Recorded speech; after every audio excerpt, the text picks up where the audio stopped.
All right, we're back with another episode of Tales from Hell Detour. And today we have one of my best friends, Anthony Saleh. He is I would say he's a mogul. I hate to give him that credit, but he is. He manages some of the biggest artists in music, Future, Gunna, Nas, I'm sure a bunch of other people I don't know yet, and is also a partner at WndrCo, which is an investment fund in Los Angeles, manages billions of dollars. So he has a very interesting perspective from the entertainment side and the investor side. So it's a great conversation. And, since we're close friends, he's able to speak very transparently. So check it out. All right, everyone. We're here with one of my best friends, Anthony Saleh. He is in a different position than I'm in. He's in the entertainment business and an investor. And obviously your industry got affected crazy because you manage artists that perform live as a big part of their income. And I'm just curious, what are you telling people? How are you advising people? And then what do you say to people that are in the live event business? So it's funny you asked that, because for the last 2 weeks, it really started I would say probably second week of March. I was yelling to everybody, punt to 2021, because what I was noticing was the spread was so rapid, and that there was no way to actually I don't think Americans are willing to take the step to properly trace this thing. And I think there's a lot on both sides, right? It's a government thing and a people thing. Yeah. And so to me, I'm large gatherings are the first thing to go. And I don't see how you can have any kind of public large gathering without a vaccine. Yeah. It seems, if all the measures that have been taken up to this point, it clearly would make total sense that they're not going to allow 1,000 people in a room together unless everyone's vaccinated. So to me, I kind of saw the writing on the wall early on the live side. What I did not, and then I also thought, the other thing that I thought was I did think that there would be a decrease in streams, but I did not think through the reasons. And I thought that it would be Why would there be a decrease in streams? Oh, nope, people aren't driving cars. People aren't driving in trains. All those kind of fly by night, pass through quick moments where you'll get some music in and whatnot. You lost those moments. So wow. I know on Spotify's down 8% in America. And it's a lot of the lean back listener. Obviously the 15 to 18-year-olds are up 1% and everyone else is down. Yeah. Yeah. So that one struck me weirdly, because I thought there would be a dip, because I thought subscriptions would be one of the first casualties of folks losing their jobs. And so I thought that you would see something in a month or two. I didn't realize, I completely didn't think through the short-term impact that lockdowns have in streaming. That's crazy, because you would think people would be at home consuming more content. I guess it's all video.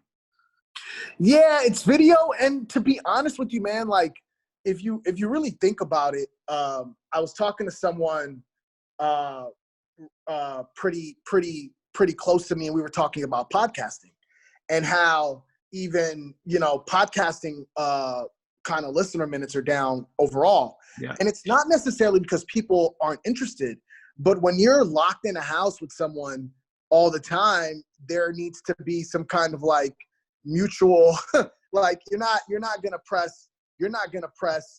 gonna listen to your podcast while your partner's next to you that has no interest in your podcast. You're gonna find things that you can do together. Yeah, exactly. So I think that is eliminating a lot of the lean back listening. Got it. And then I was talking to someone the other day who's in the live events business, and he, with a straight, not a face because I didn't see him, said, I think live events will be back by the fourth quarter. Being back by the fourth quarter means 2020 was a dud.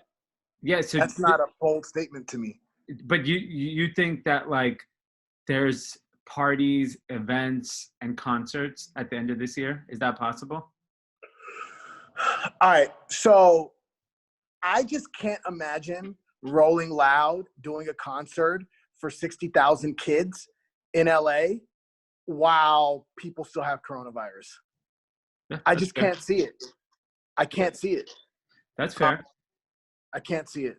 Okay, so now that we know that this is here to stay for a while, what's like the opportunity for people in your world? If you're in entertainment or you're in music, like, is there an opportunity right now? I feel like there's always an opportunity. Yeah. I think in the investment space specifically, there are a lot of businesses that will be back.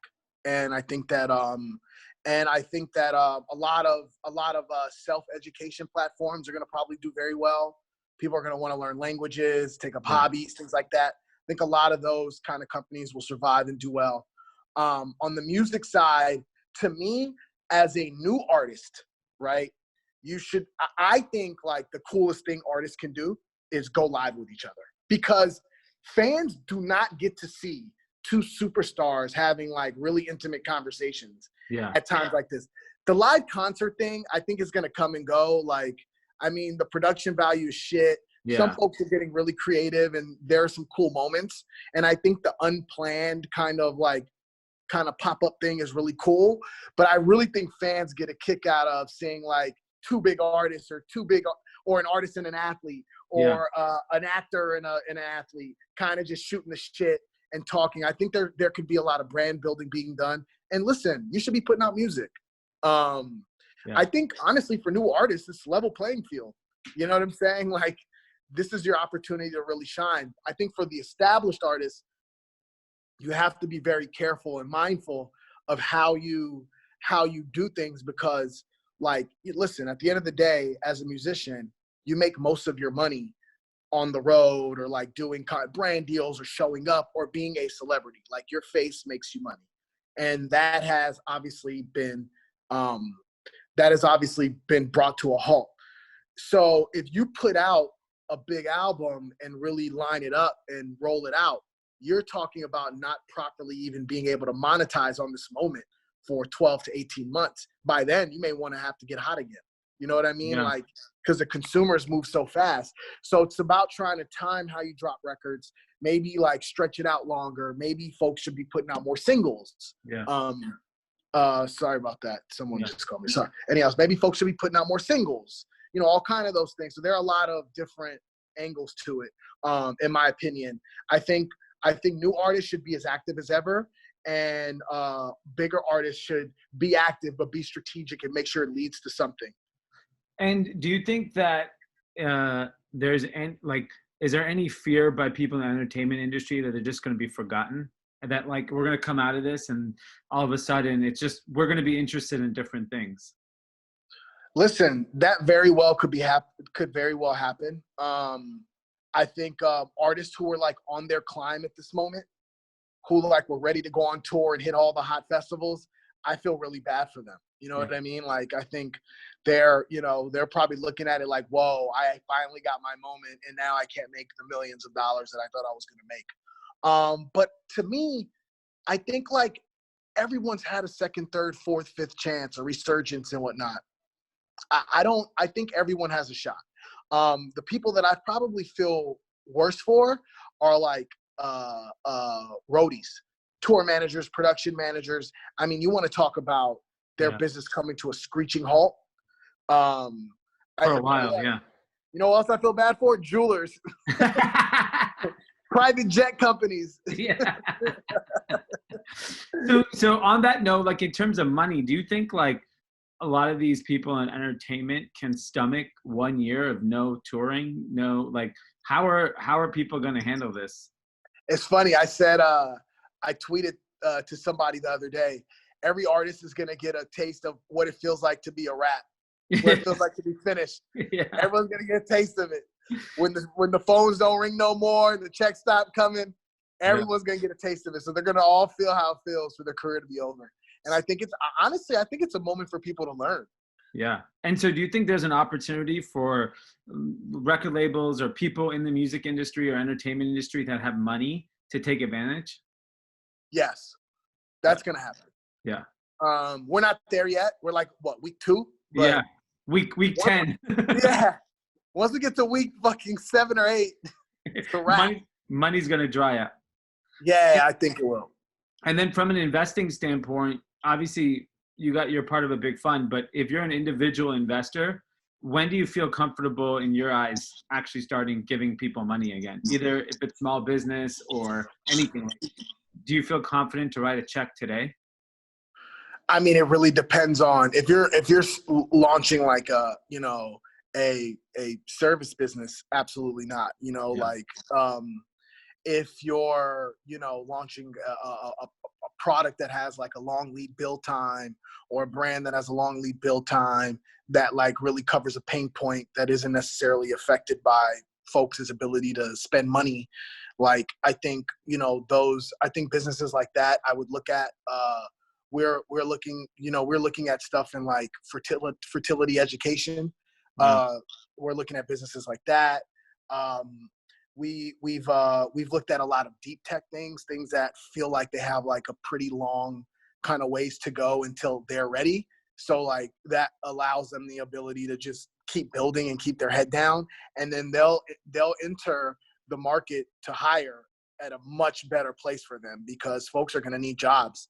And I think they're going to be able to some of these companies are going to be able to recruit top talent. So I think it just really matters, like what kind of burn, like what experience the entrepreneur has with dealing with tough times.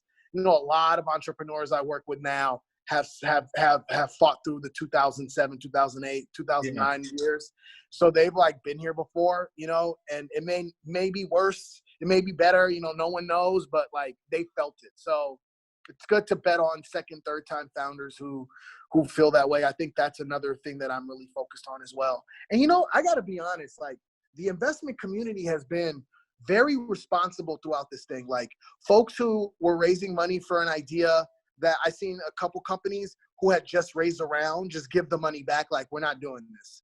Wow. You know, I've seen some companies, want to take off and hit that button to go really grow and raise a big round, and like they're just literally pulling back, like, okay, you know what, we're gonna like triple down on the product, make sure it's even better than we thought, keep the burn low, and we'll come back for air when it's time.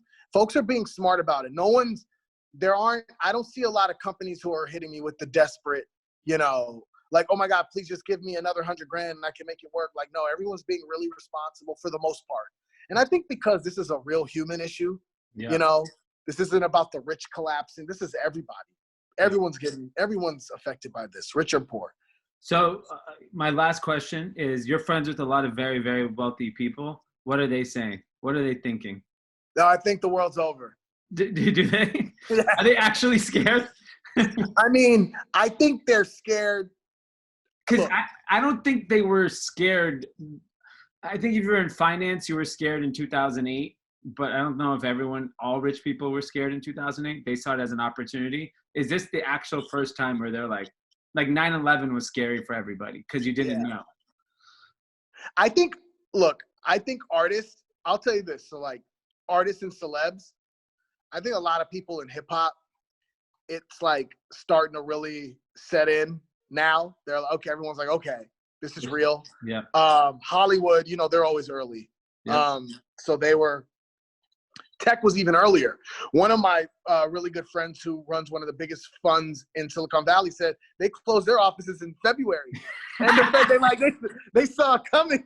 They're like, yeah, we saw this shit coming from a mile away. Yeah. They closed their offices. I was like, no one closed their offices in February. Italy was still open in February. So I think people are scared. I think people are scared. I think if you're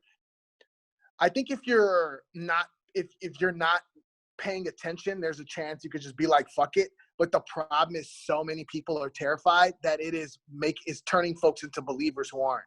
Yeah. It feels like now the common man is very, very scared. And the problem is the rich are going to get ahead of it. They're going to know when to not be scared and take advantage. When, you know, next month, the scared guy in the middle of the country is going to go buy his first mask, and it's too fucking late. Bro, I know a lot of people who do well, who are terrified. Wow. So it's terrified. Out of business, terrified. Wow. Yeah. So, I mean, look, a lot of people with money a lot of people with money, you know, or do well for themselves, not all of them are able to withstand not making money for a year. That's insane. A lot of them have overheads. They don't want to stomach. I mean, even, you know, our portfolio companies have overhead. We don't want to, you know, swallow that pill and fire folks who don't necessarily deserve it. Yeah. So it's tough. It's scary on many reasons, not just personally, but also for people. Yeah. You know, you don't want to accidentally get sick and then make your wife sick and then make your kids sick. It's just, there's so many things that could potentially happen that is even bigger than money that I think everyone's scared. Okay. Well, on that note, good luck, people. Yeah. Man, I hope you're staying safe out there. We are. I hope you get a razor. Never. This is my chance. I'm gonna get braids. Just kidding. All right. All right, bro. Thank you.